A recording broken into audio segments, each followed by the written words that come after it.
العليم الحكيم رب اشرح لي صدري ويسر لي أمري واحلل عقدة من لساني يفقهوا قولي أما بعد الحمد لله على نعمة الإسلام الحمد لله على نعمة الإيمان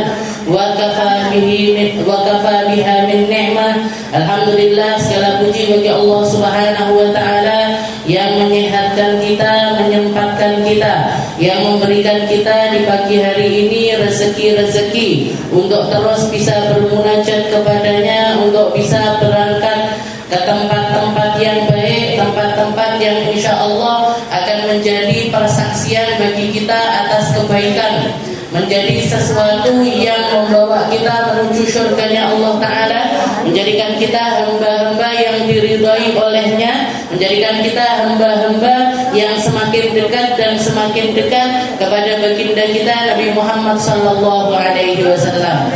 Kita masih ada di dalam kitab Sulamut Taufik, tangga menuju taufik Allah Subhanahu wa taala, ila an qala al-muallif rahimahullahu taala wa nafa'ana bihi wa bi'ulumi fid darain amin wal mannu bis sadaqah wa yubtilu thawabaha wal israru 'ala adh-dhanbi wa su'ud billah wa bi ibadillah. Kita sampai setelah kita masih bahas tentang maksiatnya hati, tentang keburukan-keburukan hati, sesuatu yang harus kita lepaskan dari hati kita, sesuatu yang harus kita bebaskan dari akhlak kita, sesuatu yang harus kita keluarkan dari seluruh lini kehidupan kita, mulai dari riya, juga hasud, juga suudzon, serta perkara-perkara buruk yang lainnya yang akan merusak setiap amal kebaikan yang kita lakukan, yang akan menjadi sesuatu yang mencacatkan amal ibadah kita menuju Allah Subhanahu wa taala, sampai kepada perkataan Habib Abdullah bin Husain bin Tahir, yaitu wal mannu bis sadaqah wa yubtilu thawabaha. Ini tentang penyakitnya ibadah yang namanya sedekah.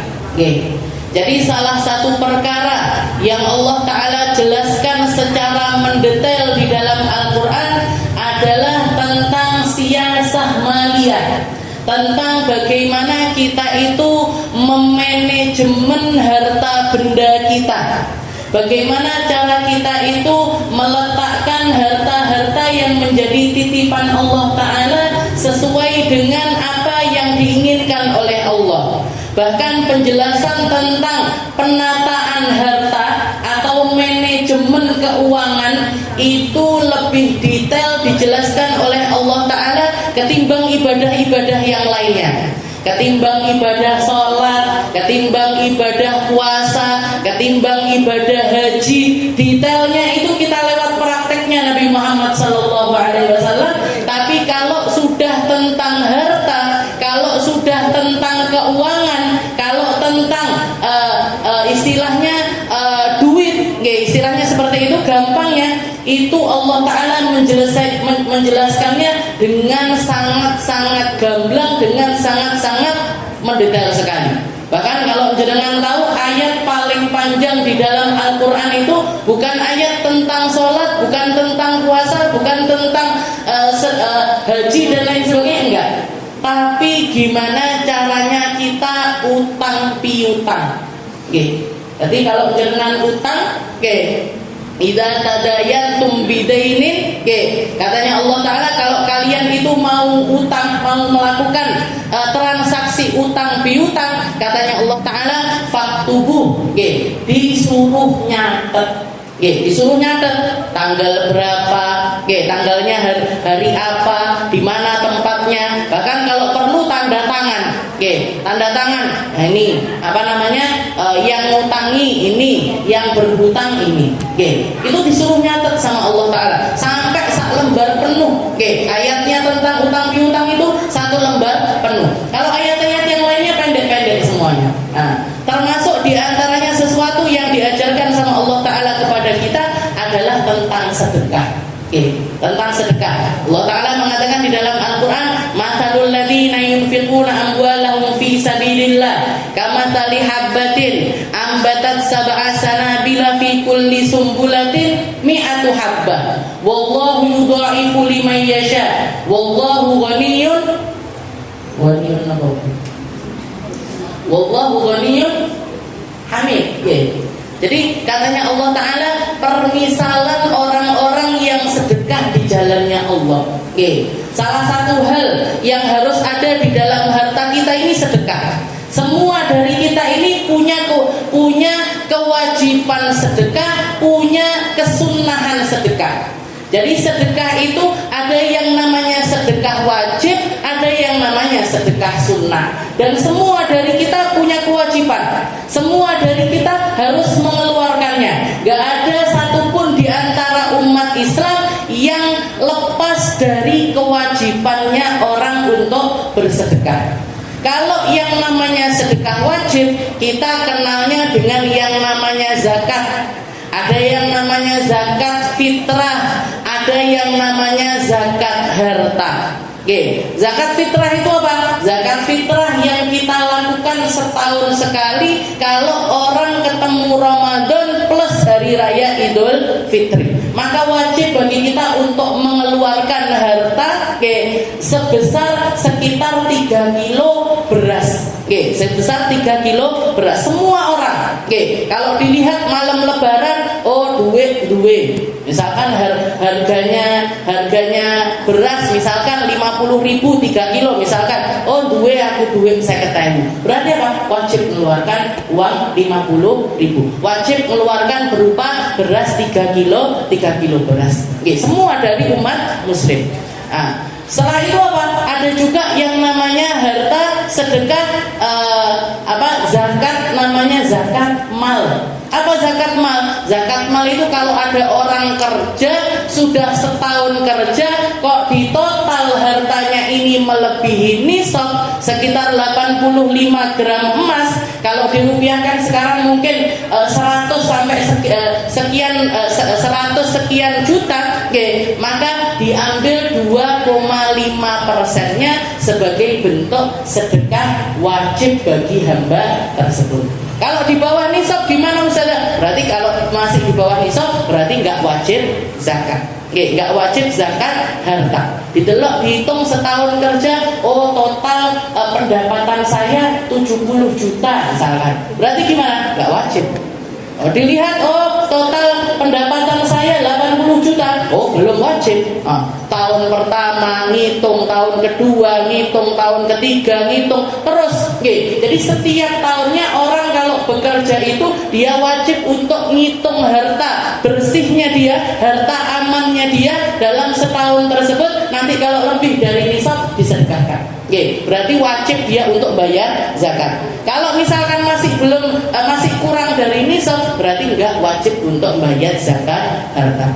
Dan kalau orang sudah masuk nisab, sudah hartanya ini sudah melebihi nisab, tiba-tiba duit punya uang sampai 100 juta, dia harus sadar kalau dirinya ini sudah masuk kategori orang kaya.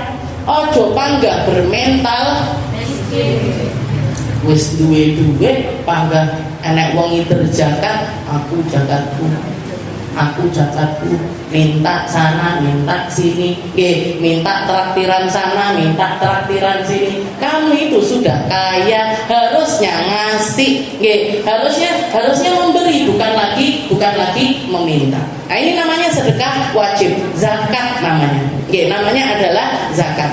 Nanti ada lagi, selain itu namanya adalah sedekah sunnah. Sedekah sunnah ini macam-macam sekali. Jangan bisa melakukan berekspresi di dalamnya. Istilahnya mau melakukannya sesuai dengan keinginan yang jenengan, silahkan. Aku senengannya ngekei wong maem, ya sudah kasih makan orang. Aku sukanya memfasilitasi orang biar air itu gampang. Kayak misalkan di pondok sini mau bikin sumur, di daerah sini yang kesulitan air mau bikin pipa panjang biar orang-orang kampung itu bisa dapat air dengan gampang, silahkan.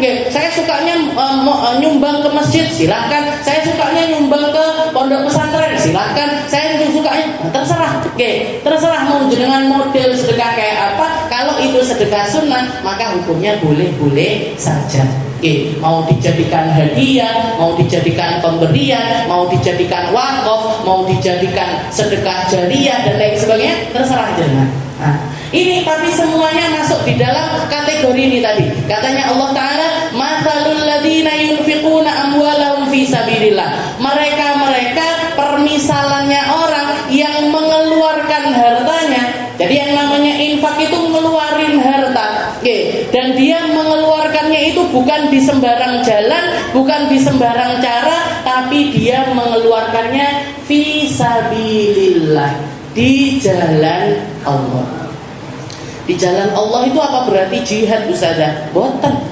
Di jalan Allah itu semua tempat, semua cara yang bikin kita dapat ridhonya Allah Ta'ala, maka di situ ada fisabilillah. Di situ adalah kita sedang mengeluarkan harta di jalannya Allah Ta'ala. Kelihatan ada tetangga kita sakit, awake dhewe ngekei lumayan, Bu, ini bisa buat berobat, bisa buat beli obat, itu di jalannya Allah.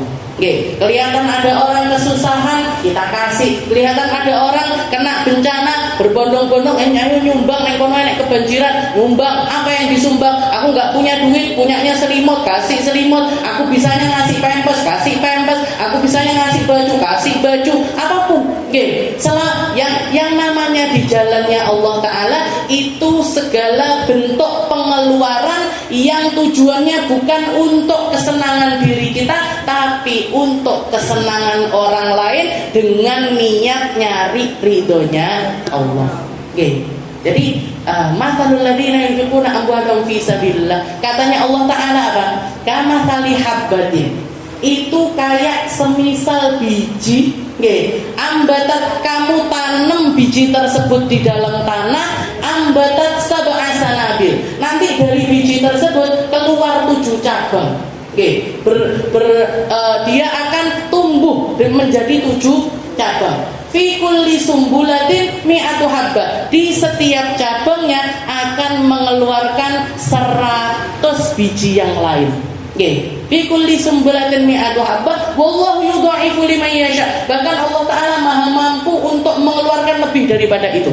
Enggak bisa jadi enggak cuma 7 cabang, minimal 7 cabang katanya Allah Ta'ala. Kalau aku mau ini tak bikin 10 cabang bisa, mau tak bikin 15 cabang bisa, mau tak bikin 20 cabang bisa, mau tak bikin nanti misalkan keluar setiap cabangnya minimal Allah Ta'ala ngasih 100 biji yang lain. Tapi kalau Allah Ta'ala mau 150, mau 200, mau 300, terserah Allah Ta'ala.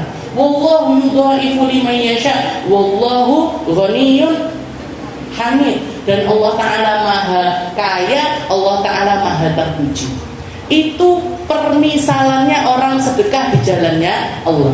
Permisalannya orang sedekah di jalan Allah Ta'ala itu seperti itu. Dan kalau kita pikirkan lagi, Bu, kalau kita pikirkan, ketika kita nanam sesuatu, yang numbuhin ini siapa? Ketika jenengan nanam, bunga mawar misalkan, jenengan nanam bunga mawar, itu yang numbuhkan dia untuk bisa berbunga, untuk bisa ada tangkainya, untuk bisa ada kelopaknya dan lain sebagainya. Siapa yang numbuhin? Allah. Berarti tugasnya kita sebagai manusia cuma nanam aja, tanam aja yang banyak. Kamu itu sedekah aja, nanti aku yang ngasih pahala, nanti aku yang numbuhkan, nanti aku yang akan menjadikannya itu semakin banyak, semakin berkembang. Kamu gak akan bisa ngitung perkembangan dari apa yang aku berikan kepadamu ketika kamu itu bersedekah. Dan itu nanti tergantung banyaknya buah, banyaknya biji yang lain, berkembangnya pahala sedekahnya kita itu tergantung dengan keikhlasan setiap hamba. Tergantung dengan keikhlasannya kita. Nabiullah Ibrahim ketika dikasih ujian sama Allah Ta'ala untuk nyembelih putranya, walamma balagha alaihi sa'yu, katanya diceritakan sama Allah Ta'ala di dalam Al-Quran ketika Nabiullah Ismail, putranya Nabi Ibrahim, yang ketika ditunggu lama untuk bisa dapat, misalnya Nabi Ibrahim ini lama gak punya anak, tahu-tahu dikasih putra namanya Ismail, tapi ketika ketika dewasa, ketika dia ini sudah bisa as-sa'yu, jadi sa'yu itu hampir masuk ke usia balik, katanya Allah Ta'ala, qala inni ara fil manam anni azbahu. Wahai Ismail, saya mimpi kalau saya diperintahkan sama Allah Ta'ala untuk nyembelih dirimu. Fandur madatar, kira-kiranya apa yang menjadi pendapatmu? Dan istilahnya mimpinya para nabinya Allah Ta'ala itu perintah. Mimpinya para nabinya Allah Ta'ala itu adalah sebuah kebenaran. Katanya Nabi Allah Ismail, if'al ma tu'mar, silahkan lakukan apa yang diperintahkan sama Allah Ta'ala, wahai ayahku. Oke, silahkan, apa Allah Ta'ala merintah kayak gitu, silahkan lakukan. Oke, saya insya Allah akan menjadi orang yang sabar. Oke, insya Allah saya akan menjadi orang yang sabar. Sampai kejadian yang kita tahu semuanya. Setiap tahun yang khutbah Idul Adha jenengan dengar cerita ini. Oke, sampai akhirnya disembelih. Oke, ketika disembelih putranya digantikan sama Allah Ta'ala dengan kambing kabisyah. Oke, yang menjadi simbol orang mulai dari zaman Nabi Allah Ibrahim sampai sekarang ini di dalam berkorban. Berarti apa? Nabi Ibrahim, Nabi Ismail itu mendapatkan pahalanya setiap orang yang melaksanakan korban mulai dari zaman beliau sampai akhir zaman nanti.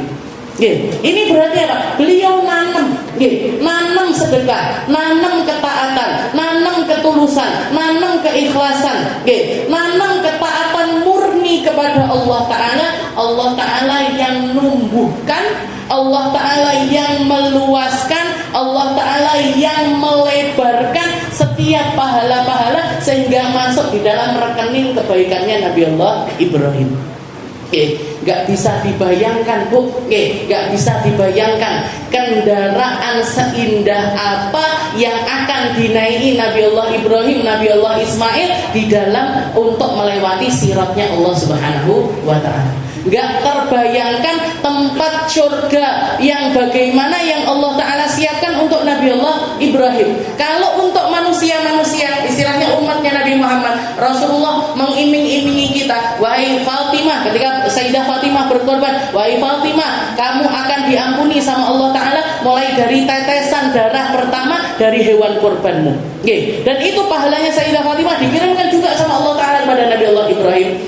Rasulullah SAW sedekah 100 ekor onta ketika beliau haji wada.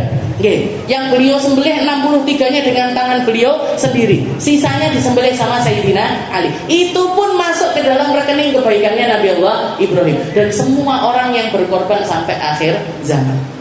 Jadi katanya Allah Ta'ala, fi kulli sumbulatin ambatat, kamu yang nanam, Allah Ta'ala yang akan mengeluarkan, Allah Ta'ala yang akan menumbuhkannya, terserah Allah Ta'ala.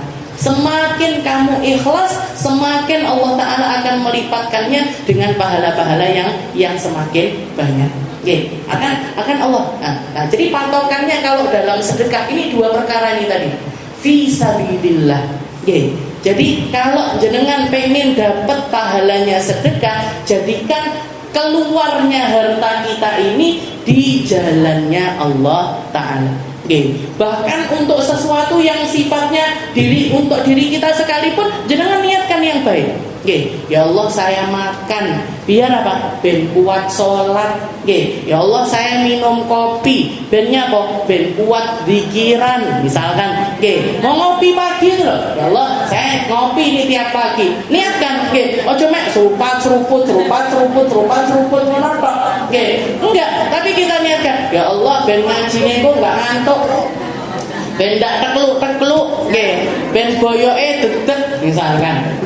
Jadi niatkan niat yang baik. Ya Allah, saya makan biar badan saya kuat, biar saya bisa berangkat ngaji, ben iso nganterne anakku sekolah. Di sekolah dia diajarin ngaji, dia diajarin sholat, diajarin perkara-perkara yang baik. Nanti Allah Ta'ala, Bu, yang bakalan melipat gandakan pahala-pahala tersebut. Beli baju aja mek modele tok sing apik.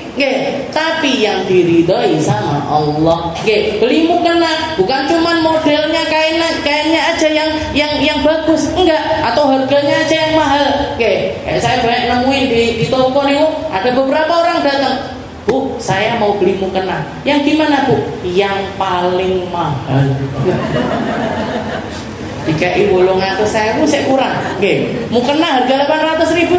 Ada yang lebih mahal lagi. 1 juta, 1.200.000. Ada orang model kayak gini ini ada. Jadi kalau uangnya dia sendiri sih nggak masalah.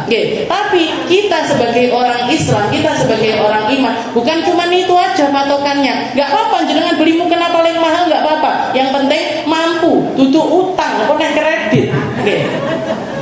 Lambine 1.200.000, kredit berapa? Setahun. Jadi santai.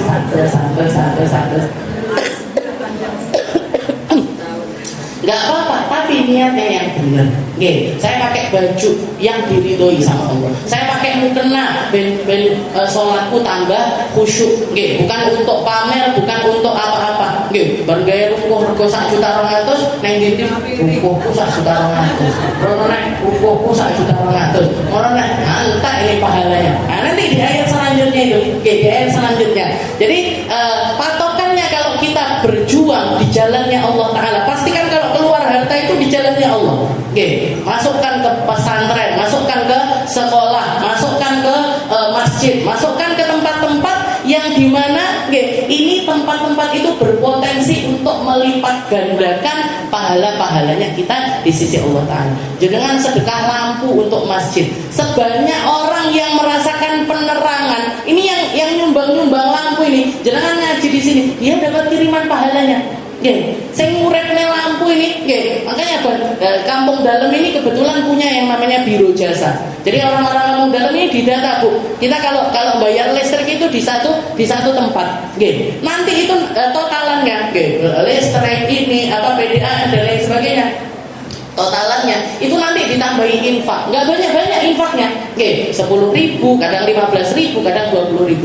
Kata abah saya ingat beliau itu ngomong gini, ini wong kampung dalam, nanti di akhirat ini bakalan terkaget-kaget, nggak tahu ngamal, nggak tahu ikut, nggak pernah ikut serta di dalam kebaikan-kebaikan itu, tapi insya Allah mereka dapat pahalanya. Kenapa? Karena dari infak-infak tersebut dipakai untuk bayar listriknya masjid, dipakai untuk bayar listriknya TK, dipakai untuk bayar listriknya sekolahan-sekolahan yang namanya sudah terdaftar wakaf di Darussalam ini. Nanti mereka nggak ira dari 10.000-nya mereka, dari 5.000-nya mereka. Mungkin ada di antara orang kampung ini nggak ikut ngaji kemis, tapi untuk pahala nih ngaji kemis. Kenapa? Karena ikut menerangi tempat kita, ikut bikin itu kipas-kipas ini jenengan ndak kepanasan, nggak kesumuan, mereka dapat pahalanya. Buat beli karpet, buat beli apapun yang menjadi tempat yang bikin tempat kita ini nyaman untuk dipakai ngaji, mereka dapat kiriman pahalanya.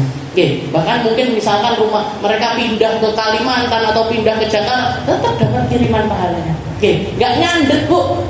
Istilahnya Allah Ta'ala kalau mau transfer pahala, tanpa batas, nggak butuh. Oh, wis pindah berarti sudah situ aja. Wis ngalih nggak situ aja, nggak ada. Katanya Allah Ta'ala, wa naktubu ma qaddamu wa atharahum. Kalian itu umat Islam itu, Allah Ta'ala itu baiknya sama kita, baiknya sama umat Islam. Kalian itu melakukan kebaikan apapun yang dicatat bukan cuma kebaikannya, wa atharahum. Asar kebaikan itu kalian juga dapat, bekas dari kebaikan itu kalian dapat. Kita jadi orang yang pertama kali istilahnya meramaikan majelis Darussalam ini. Kalau insya Allah nanti 100 tahun lagi, jangan 100 tahun lagi kan, insya Allah ini kabeh senengkene sudah ada kabeh. Saya sendiri, sak ustadzah ini 100 tahun lagi mati kabeh, pindah alam kabeh. Tapi kalau kita jadi orang-orang yang pertama kali meramaikan tempat ini, ngajakin orang ngeramein tempat ini, diwasiati anak-anak enak, ibu biar ngajine neng Darussalam. Kalau ibu mati kamu ya yang ngaji di sana. Nah, cicit, ngaji ya di sana. Jadi ini apa? Asarnya kebaikan. Allah Ta'ala yang dicatat bukan cuma kebaikan, tapi asar kebaikan itu juga dicatat sama Allah Ta'ala. Dicatat semua. Dan Allah Ta'ala maha mampu untuk menjadikannya sebanyak apa, seindah apa, seberkembang apa. Jadi infak di jalannya. Ini penyakitnya di ayat yang selanjutnya. Di ayat yang selanjutnya. Walladzina yunfiquna amwalahum fi sabilillah tsumma la yutbi'una ma anfaqu mannan wala adzan. Lahum ajruhum inda rabbihim wala khaufun 'alaihim wala hum yahzanun. Diulangi sama Allah Taala ayatnya. Ini namanya badal kul min kul. Ini ayat awal dipindah lagi sama Allah Ta'ala di ayat yang kedua. Jadi orang-orang yang berinfak di jalannya Allah, sekali lagi Allah Ta'ala menekankan infak kalian di jalannya Allah Ta'ala. Mereka-mereka yang berinfak di jalannya Allah Ta'ala, tsumma la yutbi'una ma anfaqu mannan wala adza. Syaratnya kalau kita mau ibadah infaknya kita itu diterima, ibadah sedekahnya kita diterima sama Allah Ta'ala, jangan diikuti dengan manan wa adza. Manan wa adza itu apa? Manan itu artinya ngungkit-ngungkit. Jadi kalau kita sudah keluar harta, kalau kita sudah sedekah, ojo amen diungkit-ungkit. Apalagi kalau kita menjadikan sedekah tersebut untuk jalan kita menyakiti mereka-mereka yang kita sedekah. Ini batal pahala sedekahnya. Nggak sido nanam. Tanaman ini nggak tumbuh. Tanaman infak ini nggak akan tumbuh, nggak akan ditumbuhkan sama Allah Ta'ala, nggak akan menuai pahala sama sekali dari Allah Ta'ala. Jadi alladzina yunfiquna amwalahum fi sabilillah tsumma la yutbi'una ma anfaqu mannan wala adza. Ini yang dikatakan maksiatnya hati yang sedang kita bahas. Jadi katanya Habib Abdullah bin Husain bin Tahir, wal mannu bis sadaqah wa yu'til thawabah. Salah satu hal yang jangan sampai kamu sedekah dengan cara tersebut karena itu akan membatalkan pahala sedekahmu adalah ketika kamu sedekah setelah itu kamu ungkit-ungkit sedekahmu. Kamu ungkit-ungkit sedekahmu, maka itu akan membatalkan pahala sedekah tersebut. Jadi keluar baru diungkit-ungkit. Aku wis ngleboni kumplunge Darussalam 5.000. Lah kok intuke panggah apa jenenge niku? Panggah pastel. Pastel gedho misalkan. Jadi keluar itu ngomel-ngomel setelah mentune mek 5.000. Jadi sedekahnya masukin kumplung itu 5.000, Pak Pok karo rego pastel diungkit-ungkit bisa. Diungkit-ungkit bisa. Pastel. Kalau memang jenengan nggak selera sama pastel, nggak pengen makan, jenengan keluar ketok tukang becak dikene. Atau kelihatan ada orang lagi ini sampah, Pak ini ada dikit, ganjel weteng, nggak usah keluar kata-kata yang bikin panitia ini sakit hati. Jangan bikin sesuatu yang bikin orang-orang yang sudah ngurusi ini mau lara hati. Apalagi sampai kedengeran saya itu dulu Bu, pengennya kumplung sedekah, kumplungnya jenengan yang muter itu.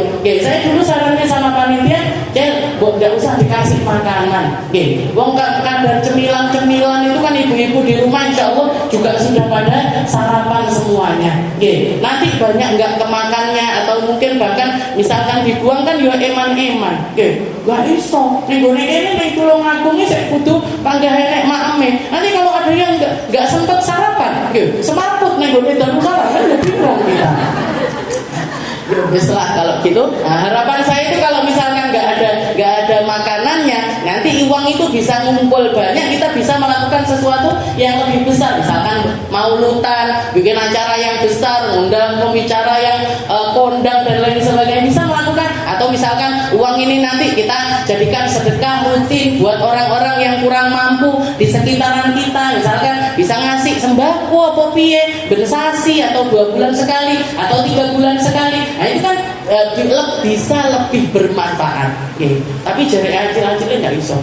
Wong iki ae awal-awal itu dulu jajannya cuma 1 Bu. Jajannya cuma 1. Itu ada yang ngomong, wah kita sudah ngeboni kumplong, jajannya mek sitok. salah. Panitianya salah. Ya sudahlah, yang umum kayak majelis-majelis yang lain. Yang penting nggak berlebihan. Nah, ini yang batalin pahala sedekah ini perkara-perkara kayak gini loh Bu. Oke, makanya mulutnya yang benar, oke, dikunci lah iso. Oke, kalau sudah keluar duit itu, oke, la tubtilu. Di ayat yang selanjutnya lagi, Allah la tubtilu shadaqatikum bil manni wal adha. Kamu itu kalau sedekah, jangan kamu batalkan sendiri sedekahmu. Gimana caranya kita batalin sedekah kita? Salat itu batal kalau kita kentut. Salat itu batal kalau kita ngomong. Salat itu batal kalau kita makan ataupun minum. Sedekah itu juga bisa batal. Oke, sedekah itu padahal sedekah itu satu-satunya amal kebaikan yang nggak butuh niat. Oke, satu-satunya amal kebaikan yang nggak butuh niat itu sedekah. Oke, jenengan kalau sholat butuh niat, jenengan puasa butuh niat. Oke, puasa butuh niat, haji butuh niat, umrah butuh niat. Tapi kalau yang namanya infak itu nggak butuh niat. Bahkan para ulama mengatakan, misalkan, ada orang non muslim, ada orang non muslim, dia baru masuk Islam di usia 25 tahun misalkan, atau 30 tahun, atau 40 tahun. Misalkan jadi nggak mulai dari kecil itu dia Islam. Maka dikatakan begitu dia masuk Islam, rekening pahala yang langsung masuk ke dalam diri orang tersebut adalah segala sesuatu yang pernah dia infakkan seumur hidupnya. Jadi misalkan umur 40 tahun, dia pernah sedekah, pernah ngasih minum orang, pernah ngasih makan orang, pernah nyumbang di sini, nyumbang di situ, melakukan kebaikan-kebaikan. Benerin jalan, benerin jembatan misalkan. Itu ketika begitu dia masuk Islam, yang langsung masuk ke dalam pahala orang tersebut adalah sedekah-sedekah yang pernah dia lakukan. Kenapa? Karena sedekah itu nggak butuh niat. Jangan nyetoknya duit nggak pakai niat, nggak pakai niat, nggak nawaitu sedekah, nggak pakai kayak gitu, langsung dicatat pahalanya sama Allah Taala. Langsung dicatat pahalanya sama Allah Taala. Beda sama ibadah-ibadah yang lain, tapi tetap bisa batal. Yang batalin apa? Ya kuwi mang. Ceriwise apa itu?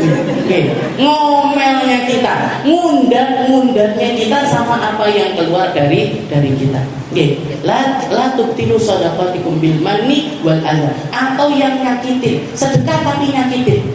Sedekah nyakitin apa bisa? Bisa.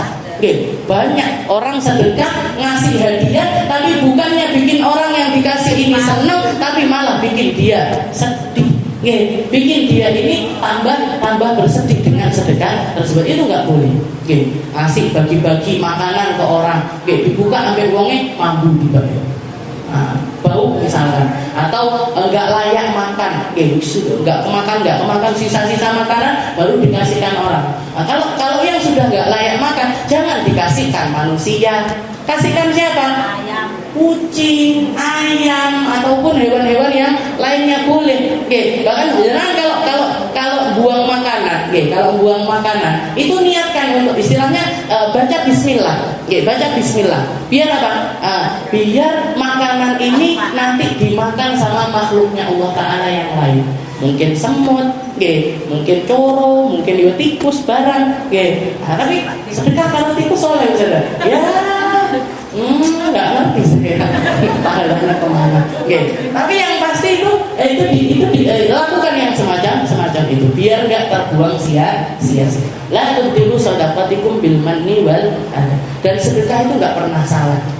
Sedekah itu nggak pernah salah. Jadi sedekah itu nggak butuh niat, dan sedekah itu nggak pernah salah selama dilakukan dengan cara yang benar. Di zaman dulu, zaman Bani Israel, zaman sebelum datangnya Nabi Muhammad SAW, ada orang datang kayak jenengan ngaji, datang ngaji di satu tempat, yang dibahas adalah tentang sedekahus sir. Salah satu sedekah yang bahkan sampai bisa yutfi ghadabar Rabb, yang sampai bisa mematikan murkanya Allah Ta'ala. Allah Ta'ala kalau sudah murka pengen mengadab satu kaum, tapi murkanya Allah Ta'ala ini bisa dipadamkan. Salah satunya adalah dengan sedekah sir, sedekah sembunyi-sembunyi. Sedekah itu kalau zakat itu memang harus diperlihatkan. Dan kalau sedekah wajib itu harus diperlihatkan. Biar apa? Biar nggak dikira orang-orang jenengan ini orang yang nggak melakukan sesuatu yang wajib. Oke. Nah, jadi kalau zakat wajib itu memang harus ditampakkan. Oke. Ojo wedi dianggap orang, oh ini orang dermawan sekali. Nggak dermawan Bu, kalau yang keluar ini zakat. Kalau yang keluar zakat ini nggak dermawan namanya. Oke. Walaupun banyak. Kenapa? Karena memang wajib. Oke. Bahkan dikatakan kalau untuk zakat ini antara muzaki, antara orang yang keluar zakat sama orang yang menerima zakat itu setara. Bukan yang ngasih lebih tinggi dibandingkan yang menerima, enggak. Yang ngasih memang dia wajib ngasih, yang menerima memang dia berhak untuk menerima. Oke, karena katanya Nabi Muhammad, Allah Ta'ala itu kalau menurunkan rezeki, Allah Ta'ala ketika menurunkan harta itu cukup untuk orang kaya maupun orang miskin. Oke, yang bikin orang miskin ini bisa sampai kelaparan, gak punya baju, gak bisa bayar SPP sekolah dan lain sebagainya, itu mesti ada orang kaya-kaya yang mani'uz zakat, yang gak mengeluarkan zakatnya dengan benar. Oke, kalau sampai ada di sekitaran kita orang miskin sampai nggak bisa makan, sampai nggak bisa punya baju yang layak, sampai nggak bisa nyekolahkan anaknya, itu berarti bukan salahnya si miskin ini tadi, tapi berarti ada orang kaya-kaya di sekitaran orang tersebut yang nggak mengeluarkan zakatnya dengan benar. Dan katanya Nabi Muhammad, Allah yuhasibuhum hisaban asiran. Orang-orang kaya semacam ini, orang-orang kaya semacam ini bakalan dihisab sama Allah Ta'ala dengan hisab yang sulit. Bakalan dihisab sama Allah Ta'ala dengan hisab yang sulit. Dan kalau orang sudah dipersulit hisabnya sama Allah Ta'ala, pasti dia bakalan masuk neraka. Orang kaya-kaya yang nggak mengeluarkan zakat ini bisa dipastikan dia bakalan masuk ke dalam nerakanya Allah Subhanahu wa Ta'ala. Kenapa? Karena katanya Nabi yuhasibuhum hisaban asiran.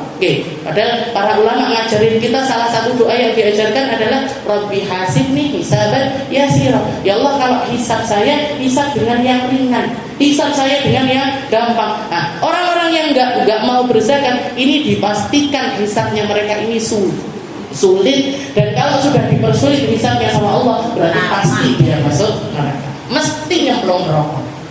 Kalau sudah nggak beres zakatnya.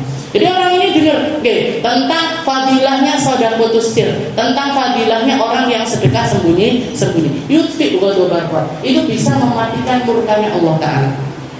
Bahkan salah satu golongan yang bakalan dinaungin sab'ah yudilluhumullah yauma la dhilla illa dhilli, 7 golongan manusia yang bakalan dapat dijanjikan naungan dari Allah Ta'ala, termasuk diantaranya adalah orang-orang yang sedekahnya itu ketika tangan kanannya keluar, tangan kirinya nggak tahu.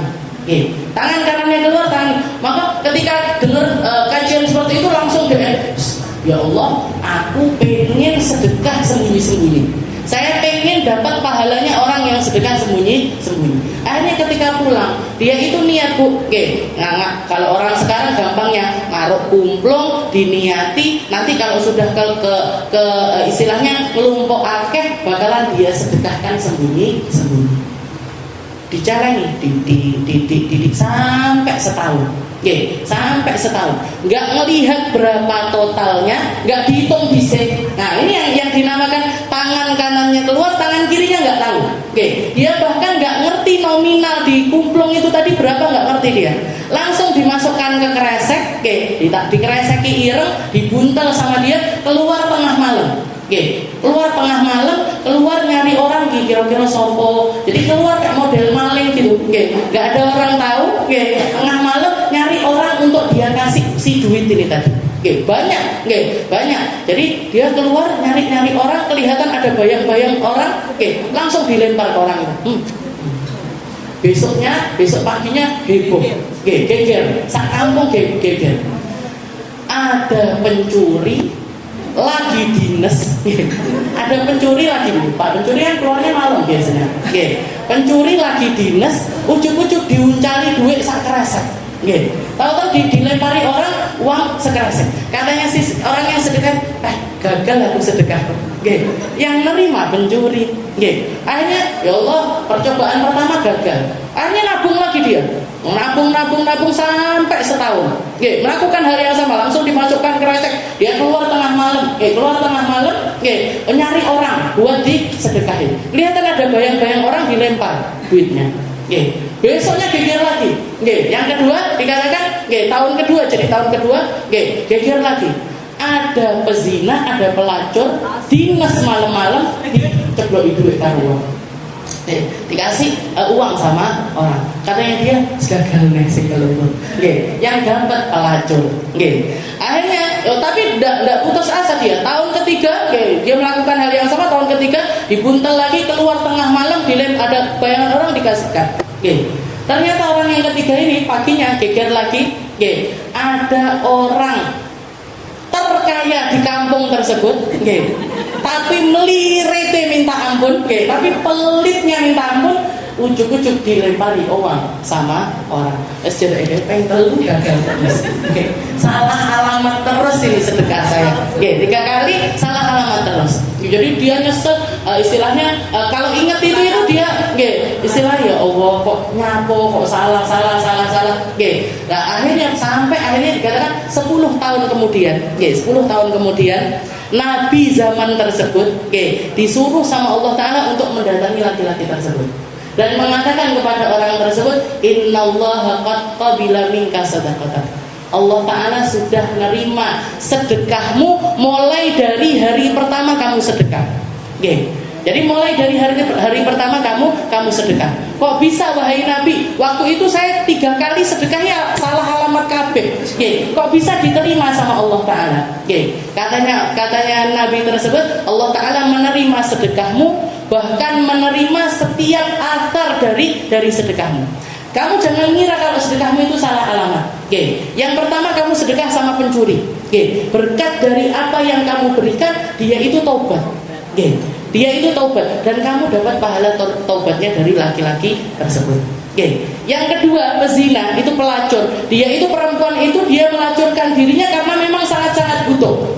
Butuh buat anak-anaknya sekolah, dia nggak punya suami, dia nggak bisa nyari kerja yang lain kecuali hal tersebut. Tapi begitu nerima sedekah dari kamu, dia berjanji sama Allah Ta'ala untuk bertobat dan duitmu ini dipakai untuk nyekolahin anak-anaknya sampai anak-anaknya sekarang sudah jadi para penghafal kitabnya Allah Ta'ala.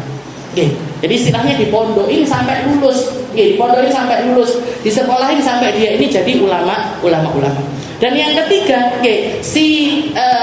orang kaya ini tadi, berkat dari kamu ngasih dia duit, dia sadar dan dia menjadi laki-laki yang dermawan sejak saat itu.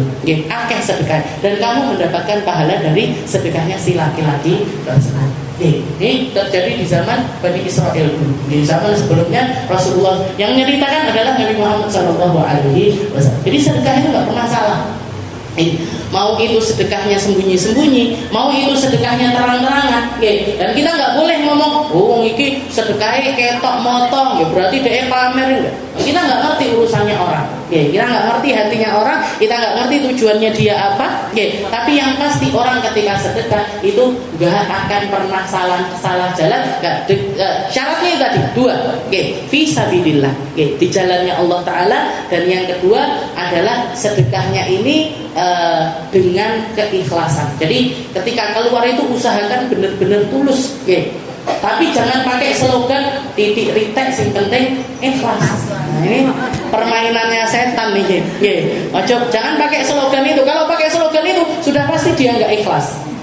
Titik nggak ikhlas bisa. Perayon entek resi. Jadi sedekah itu keluar aja. Kayak orang nanam pohon itu loh. Ini ibaratnya Allah Ta'ala ngasih tahu, kama tali habba, kayak satu biji, satu benih.